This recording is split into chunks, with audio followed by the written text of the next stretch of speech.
This segment is brought to you by the Kansas Soybean Commission. The Soybean Checkoff, progress powered by Kansas farmers.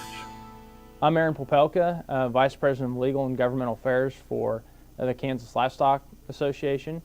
And one of the things that has recently come up in the area of animal agriculture is a number of activist groups, including environmental community, but one of the headline plaintiffs, potential plaintiffs, is the Humane Society of the United States. And what they've done is they had filed petitions with EPA to list concentrated animal feeding operations or larger livestock facilities as stationary sources under the Clean Air Act. And in a second petition to have ammonia listed as a criteria pollutant under the Clean Air Act. What that would do essentially is force animal agriculture operations to now adopt the best available technology if there's any emissions of air pollutants on the stationary source suit. And for the ammonia, if you discharge over 100 tons of ammonia, you now have to adopt permits and best management practices. I think the unique thing about this is that, particularly with HSUS headlining the lawsuits, is this really isn't about health or the environment.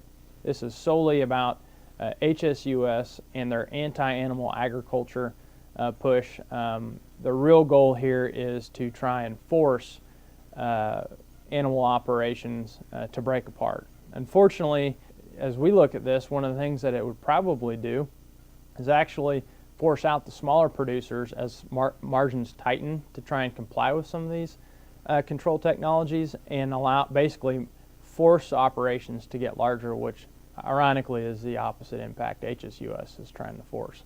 Right now, where it's at, essentially they've filed an intent to sue EPA if they don't act on the petitions, and so they've given them a deadline of so many days, and if they don't hear back, then they're going to file these suits. So we don't really know exactly in dollars and cents the impact here, because really there's EPA is even still in the middle of trying to figure out how to measure ammonia and some of these other potential pollutants coming off CAFOs, because it's a really hard thing to measure. You don't have a smokestack from a factory that you can really monitor. So one, we don't even know how many animal operations would exceed 100 tons per year.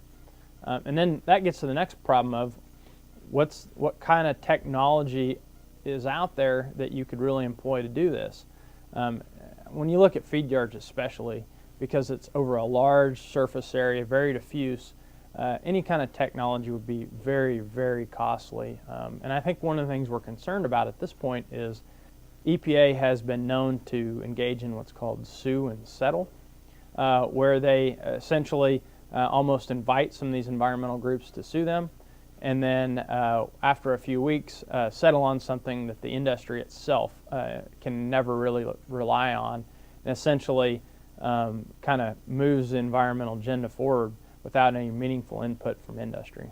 I know for sure KLA will be monitoring with our national affiliate, National Cattlemen's Beef Association, very closely going forward.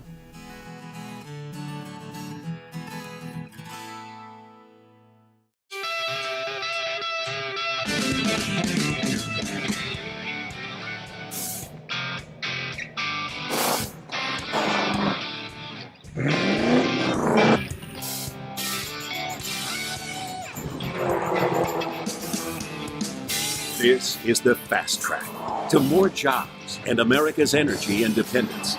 Advanced performance is here now. Biodiesel, America's advanced biofuel.